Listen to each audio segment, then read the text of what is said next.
Hi friends, good evening everyone and welcome back to my channel the BSN Vlogs. So after a long time 2-3 weeks ಆಗಿರ್ಬೋದು ಇವತ್ತೊಂದು ವೀಡಿಯೋನ post ಮಾಡ್ತಾ ಇದ್ದೀನಿ. ಇವತ್ತೊಂದು interesting topic ಜೊತೆ ಬಂದಿದ್ದೇನೆ ರೀ. ಏನಪ್ಪ ಅಂದರೆ ಪೂಮಾ ಅಂದರೆ ನಾನು ಒಂದು ಕಂಪನಿ ಬಗ್ಗೆ ಮಾತಾಡ್ತೀನಿ ಅನ್ಕೊಬೋದು ನೀವು. ಇಲ್ಲ ರೀ, ಇದೊಂದು ದೊಡ್ಡ ಗಾತ್ರದ ಬೆಕ್ಕು. ಎಸ್, ಸೊ ಇದು ಬಂದ್ಬಿಟ್ಟು ದೆವ್ವ, ಭೂತ, ಪ್ರೇತ ಥರ ಕಾಡುಗಳಲ್ಲಿ ನಡೆದಾಡುವ ಒಂದು ಬೃಹತ್ ಗಾತ್ರದ ದೊಡ್ಡ ಬೆಕ್ಕು. ಸೊ ಇದು ಬಂದ್ಬಿಟ್ಟು ಮರುಭೂಮಿಗಳಲ್ಲಿ, ಬೆಟ್ಟ ಶಿಖರಗಳಲ್ಲಿ, ಪರ್ವತಗಳಲ್ಲಿ ಮತ್ತು ಕಾಡುಗಳಲ್ಲಿ ವಾಸವಾಗಿರ್ತಕ್ಕಂಥ ಒಂದು ಪ್ರಾಣಿ. ಮೊರೋವರ್ ಇದೊಂಥರ ಇಂಟ್ರೋವರ್ಟ್ ಅನಿಮಲ್ ರೀ. ಅಂದರೆ ಇದು ಯಾವುದೇ ಬೇರೆ ಅನಿಮಲ್ ಜೊತೆ ಮಿಂಗಲ್ ಆಗಲ್ಲ. ಪ್ಲಸ್ ಇದು ಒಳ್ಳೆ ಸಿಂಹ, ಹುಲಿ ಥರ ಗರ್ಜಿಸೋದಿಲ್ಲ.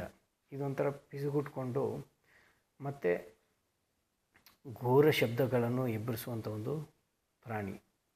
ನೀವು ಅಂದ್ಕೊಬೋದು ಕ್ಯಾಟ್ಸ್ ಅಂದ್ರೇ, ಬೆಕ್ಕುಗಳಂದ್ರೇ ಕ್ಯೂಟ್ ಆಗಿರುವಂಥ ಪ್ರಾಣಿಗಳು, ತುಂಬ ಕ್ಯೂಟ್ ಆಗಿರ್ತದಂತ. ಅಲ್ಲ ರೀ, ಇದೊಂದು ಭಯಾನಕ ಪ್ರಾಣಿ. ಸೊ ಇದರ ಇಮೇಜಸ್ನ ಅಟ್ಯಾಚ್ ಮಾಡ್ತೀನಿ, ನೀವು ಒಂದ್ಸರಿ ನೋಡಿ. ನೋಡಿರ್ತೀರ, ಬಟ್ ನೋಡಿಲ್ಲ ಅಂದರೆ ಒಂದ್ಸರಿ ನೋಡಿ. ಇದನ್ನು ಸೀಕ್ರೆಟಿವ್ ಕ್ಯಾಟ್ಸ್ ಅಂತ ಕೂಡ ಕರೀತಾರೆ, ಬ್ಲ್ಯಾಕ್ ಪ್ಯಾಂಥರ್ಸ್ ಅಂತ ಕೂಡ ಕರೀತಾರೆ, ಮತ್ತು ಕೋಗರ್ಸ್ ಅಂತ ಕೂಡ ಕರೀತಾರೆ. ಸೊ ಇದರ ಅಡಲ್ಟ್ ಮೇಲ್ ಕ್ಯಾಟ್ಸ್ ಅಂದರೆ ದೊಡ್ಡ ಗಂಡು ಬೆಕ್ಕುಗಳು ಅರೌಂಡ್ 7.9 ಫೀಟ್ ಅಂದರೆ 2.4 ಮೀಟರ್ಸು, 7.9 ಅಡಿ. ಮೀಟರ್ಸ್ ಲೆಕ್ಕ ಹಾಕೋದಂದರೆ 2.4 ಮೀಟರ್ಗಳವರೆಗೂ ದೊಡ್ಡದಾಗಿ ಬೆಳೀತದೆ. ಪ್ಲಸ್ ಇದೊಂದು 100 kgವರೆಗೂ ಇರ್ತದೆ. ಮೇಲ್ ಕ್ಯಾಟ್ಸ್ ಅಂದರೆ ಗಂಡು ಬೆಕ್ಕುಗಳು. ಅದೇ ರೀತಿ ಫೀಮೇಲ್ ಕ್ಯಾಟ್ಸ್, ಹೆಣ್ಣು ಬೆಕ್ಕುಗಳು ಬಂದ್ಬಿಟ್ಟು ಅರೌಂಡ್ 6.7 ಫೀಟ್, 6.7 ಅಡಿ ಅಂದರೆ 2 ಮೀಟರ್ ಬೆಳೀತದೆ. ಇದು ಯಾವ ಥರ ಕ್ಯಾಲ್ಕುಲೇಷನ್ ಅಂದರೆ, ನೋಸಿಂದ ಹಿಡಿದು ಟಿಪ್ ಆಫ್ ದ ಟೈಲ್ವರೆಗೂ ಇದನ್ನು ಕ್ಯಾಲ್ಕುಲೇಟ್ ಮಾಡ್ತಾರೆ. ನಾನು ಹೇಳಿದಂಥ ಹೆಣ್ಣು ಇದಾಗಿರ್ಬೋದು, ಹೆಣ್ಣದು ಸೈಜ್ ಆಗಿರ್ಬೋದು, ಮತ್ತು ಗಂಡು ಪ್ರಾಣಿಯದು ಸೈಜ್ ಆಗಿರ್ಬೋದು, ಇದನ್ನು ನೋಸಿಂದ ಹಿಡಿದು ಟಿಪ್ ಆಫ್ ದ ಟೈಲ್ವರೆಗೂ ಕ್ಯಾಲ್ಕುಲೇಟ್ ಮಾಡಿ ಹೇಳ್ತಾ ಇರೋದು. ಮತ್ತು ಈ ಹೆಣ್ಣು ಬೆಕ್ಕುಗಳು ಬಂದ್ಬಿಟ್ಟು ಅರೌಂಡ್ 64 kgsವರೆಗೂ ಇರ್ತದೆ.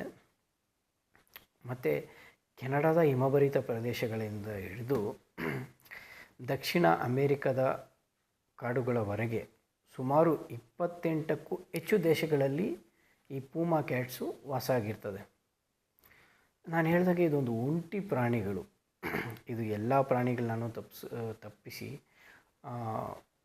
ಸಪ್ರೇಟಾಗಿ ಕಾಡಲ್ಲಿ, ಈ ಬೆಟ್ಟದ ತುದಿಗಳಲ್ಲಿ ಸಪ್ರೇಟಾಗಿ ಬಾಳುವಂಥ ಒಂದು ಪ್ರಾಣಿ ಇದು. ಸಪ್ರೇಟಾಗಿದೆ ಅಂದರೆ ಇದೇನು ಸೈಲೆಂಟ್ ಪ್ರಾಣಿ ಅಲ್ಲ ರೀ, ತುಂಬ ಡೇಂಜರಸ್ ಪ್ರಾಣಿ ಇದು. ಆ್ಯಕ್ಚುಲಿ